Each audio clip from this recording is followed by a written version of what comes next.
අපි හම්බු කරන හැම දෙයක්ම අපිට නැති වෙන්න පුළුවන්, කවුරුහට හොරගම් කරගන්න පුළුවන්. නමුත් අපේ තියෙන knowledge එක මේ කාටවත් හොරගම් කරගන්න බෑ. හරි මම කියන how to success අත්දැකීම හොඳයි. නමුත් ඊට වඩා important how to fail අත්දැකීම. කොයි වෙලාවෙද ඕන අපි ගන්න ඕනේ hard decisions. සහ කොයි වෙලාවෙද අපි මේ mind decisions ගන්න ඕනේ. අපි mind decisions ගන්න ඕනේ හැම වෙලෙම. අපි hard decisions කිසිම අවස්ථාවක් ගන්න ඕනේ නැහැ. අයිබෝවන් MasterMind ROSHAN එකට ඔබව සාදරයෙන් පිළිගන්නවා. අද අපි කතා කරන්න යන්නේ heart versus mind decisions ගැන. ඒකට heart versus mind decisions ගැන කතා කරන සමහර අයට මේ ගැන පුදුමයක් ඇති වෙන්න පුළුවන්. අපි බලන්නේ මේ මොකද්ද මේ heart versus mind decisions කියන්නේ. සරලව කිව්වොත් ජොබ් එකක් කරලා කෝටිපතියෙක් වෙන්න පුළුවන්. සමහර අය කියනවා නුවන් ගෙනගෙන ජොබ් එකක් කරලා කෝටිපතියෙක් වෙන්න බෑ කියලා. ඒ සමහර අය කියනවා කෝටිපතියෙක් වෙන්න පුළුවන් කියලා. ඉතින් මේ සම්බන්ධව මගේ මතය තමයි ඉස්සෙල්ලා අපි යම්කිසි අධ්‍යාපන මට්ටමක් හදාලා එළවල් කරලා ඩිග්‍රියක් කරලා ජොබ් එකක් තුලින් ඒ එක්ස්පීරියන්ස් එක ලබා ගන්න ඕනේ. මොකද අපි වැඩ කරන තැනින් ගොඩක් අපිට එක්ස්පීරියන්ස් ලැබෙනවා. ඒ එක්ස්පීරියන්ස් එක අරගෙන ඒකත් එක්කම අපිට ව්‍යාපාරයක් කරන්න පුළුවන්. ඒක නැත්තම් ඉගෙන ගන්න ගමන් අපි බලුවොත් දැන් FB founder Mark Zuckerberg සමහර අය කියනවා Harvard එක drop out කෙනෙක් කියලා. හැබැයි එයා යම්කිසි මීටරයක් තිබුණේ අරදානේ Harvard එකට යන්න. ඊට පස්සේ drop out වුණාද කියලා ඒක වෙනම කතාවක්. ඒතර මීටරේ ඒවත් දැත්තා ගෝල් එක තියෙන්න ඕනේ යම්කිසි ටාගට් එකට මේ මනස දිනතර කරන්න. ඉතින් මේ සම්බන්ධව ඔබේ මතය මොකක්ද? ඇත්තටම හොඳ ප්‍රශ්නයක් රොෂාන්. ඇත්තටම මේක කාලෝචිත ප්‍රශ්නයක්. මොකද දැන් ගොඩක් අපිට YouTube channel වලින් අපිට ප්‍රේරණයක් කරනවා මේ ව්‍යවසායකත්වයට අපි ඇතුල් වෙන්න ඕනේ කියලා. නමුත් දැන් ඒක හින්දා මට හිතෙන ගොඩාක් දෙනෙක් මේක මිස්කන්සෙප්ෂන් කරලා තියෙනවා. ඒ කියන්නේ මේකෙන් හරියටම අවබෝධ කරගෙන නැහැ මොකද්ද කරන්න ඕන කාරණාව සම්බන්ධව. රොෂාන් මුලදී කිව්වා වගේම අපිට හැම වෙලෙම ඉගෙන ගන්න ඕනේ. මේ ඉගෙන ගන්න එක කොටස් දෙකයි. එකක් අපි ඉගෙන ගන්නවා අපේ එක්ස්පීරියන්ස් වලින්. අනිත් එක අපේ ඇකඩමික් ඉගෙන ගැනීම. එතකොට අපි එක සත්‍යයක් තියෙනවා අපිට මේ කෙනෙක්ට හොරකම් කරන්න බැරි දෙයක් තියෙනවා කියලා. ඒක තමයි අපේ knowledge එක. අපි හම්බු කරන හැම දෙයක්ම අපිට නැති වෙන්න පුළුවන්, කවුරුහට හොරකම් කරගන්න පුළුවන්. නමුත් අපේ තියෙන knowledge එක මේ කාටවත් හොරකම් කරගන්න බෑ. එතකොට අපි හැම වෙලෙම උත්සාහ කරන්න ඕනේ මේ knowledge එක improve කරගන්න, නැත්නම් වැඩි දියුණු කරගන්න. ඒක වෙන්න පුළුවන් academic හරි professional හරි එක්ක පොතක් කියවලා හරි කොහොම ඒක එක විද්‍යාවක් කියලා කියන්න බෑ රොෂාන්. මම කියන්නේ සමාජයෙන් හරි. දැන් සමහර අය ඉන්නවා රොෂාන්. ඇත්තටම ඒගොල්ලන් අපි දැන් ත්‍රිවිල් වල වගේ යද්දී ඒගොල්ලන් කියන කතා රොෂාන් අපිට පොත් 100ක් කියවලත් අපිට ගන්න බෑ සමහර අය. ඒ කියන්නේ ඒගොල්ලන්ගේ සමාජයෙන් ඉගෙනගෙන තියෙනවා. මං කියන්නේ ඉගෙන ගන්න තියෙන මයින්ඩ්සෙට් එක. ඒක හරි ඉම්පෝටන්ට්. ඉගෙන ගන්න ඕන මයින්ඩ්සෙට් එක. ඇත්තටම අපි අද දවසේදී මම දැන් රොෂාන් අද සෑහෙන මාංශ දවසක් වාට කියන්නේ උදේ වේවා කරලා නමුත් ඔය හැම එකකින්ම දැක් ඉගෙන ගන්නවා. අපි ඉගෙන ගත්තේ නැත්තම් මොකද වෙන්නේ? අපිට ඊළඟ ස්ටෙප් එක තියන්න බෑ. එතකොට රොෂාන් අපිට ඉගෙනීම කියන එක අපිට ඒක බයිපාස් කරලා ඒක නැත්නම් ඒක පහු කරලා අපිට ව්‍යවසායයක් හරි කෝටිපතියෙක් හරි කිසිම දෙයක් අපිට යන්න බෑ. අපි මේ ලර්නින් කර්ව් එකේ යන්නේ නැතුව ඉගෙන ගැනීම චක්‍රයෙන් යන්නේ නැතුව අපිට කිසිම දෙයක් කරන්න බෑ රොෂාන්. මම කියන්නේ ඒක පොතපතින් විතරක් කියලා. නමුත් අපි දන්නවා සමාජයෙන් නැත්තම් අපිට දැන් මේ ඉන්ටර්නෙට් එකත් එක්ක අපිට අවස්ථාවල් අපිට අද මේ Google එකේ තියෙන අප්ඩේට් එක වුණත් ගන්න ඕනේ. Google එකේ මොනවාද ඒගොල්ලෝ අලුතින්ම এডুকেෂන් මොකක්ද ප්‍රෝග්‍රෑම් එකේ ඒ ඉන්ෆර්මේෂන් එකක් ගන්න පුළුවන්. ඒකකින්ද රොෂන් මම හිතනවා ව්‍යවස්ථායකෙක් වෙන්න පුළුවන්, නැත්තම් ස්ටුඩන්ට් කෙනෙක් වෙන්න පුළුවන්.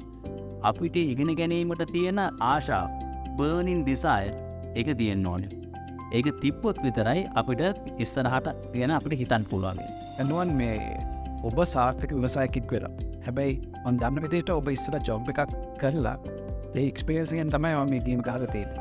ඉතින් ජොබ් එකක් කිරීමේ අපි විශේෂයෙන් කතා කරොත් තරුණයන් ඉන්නවා මේක බලන. එතකොට අපි ඒගොල්ලෝගෙන් අහමුද ඒගොල්ලෝ උඹත් දැනෙන්න කියලා. ඉතින් ඒගොල්ලෝට අපි කියමු ෆයිල් එකෙන් කමෙන්ට් කරන්න කියලා ජොබ් එකක් ඒගොල්ලෝ කරන්න කැමති නැත්තා කැලිම ව්‍යවසායකයෙක් වෙන්න කියලා.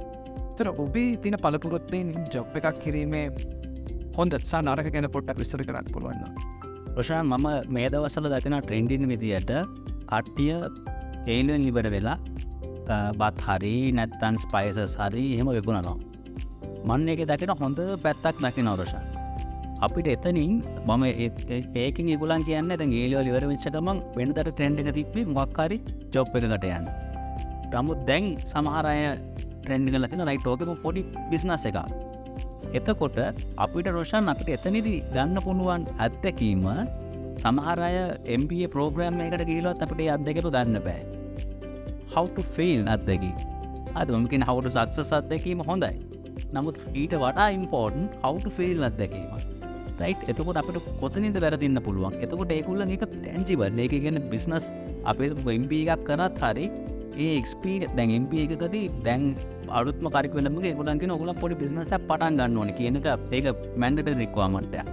එතකොට අර අපි හිතමු පොඩියට හරි මොකක් හරි බිස්නස් එකක් කරපු කෙනෙක් ඒක දකිනවා. ඒකයි සුවඳ දකිනවා, ෆේල් එකේ සුවඳ දකිනවා, සක්සස් එකේ සුවඳ දකිනවා, හොඳ දවස්වල සුවඳ දකිනවා. එතකොට ඒගොල්ලන් කියනවා රයිට් ඕකේ මේ මගේ බිස්නස් එකක් කරනවා නම් මේ අටුම තරම මේ දවස් හොඳයි.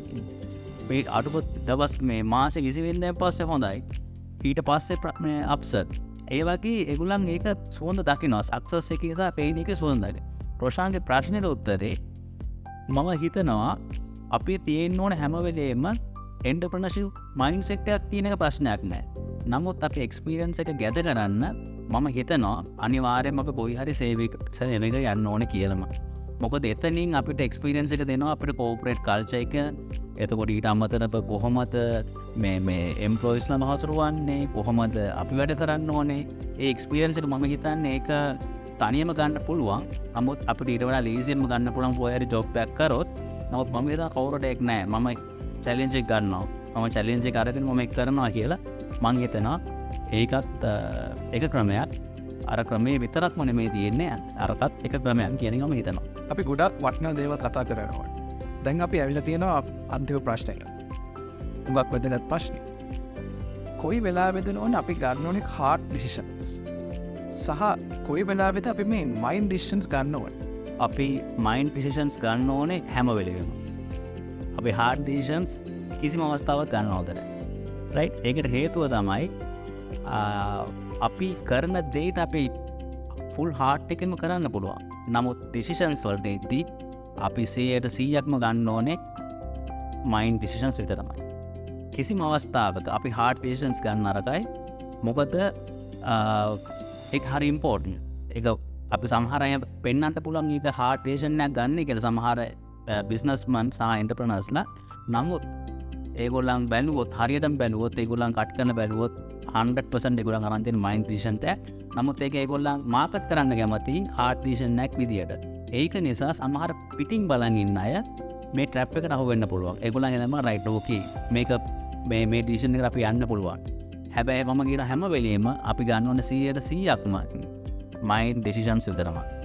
ඒක හරි ඉම්පෝටන්ට් බිස්නස් වලදී පෞද්ගලික ජීවිතයේදී හැම එකකදම ඩිසිෂන්ස් අපි ඩිසිෂන්ස් වලට එන්ටි අපි 100%ක්ම හાર્ට් එක සම්පූර්ණයෙන්ම ෂට් ඩවුන් කරලා මයින්ඩ් එකට අපි ඉඩ දෙන්න ඕනේ. මයින්ඩ් එකට දෙන්න ඕනේ මේක ඇනලයිස් කරන්න.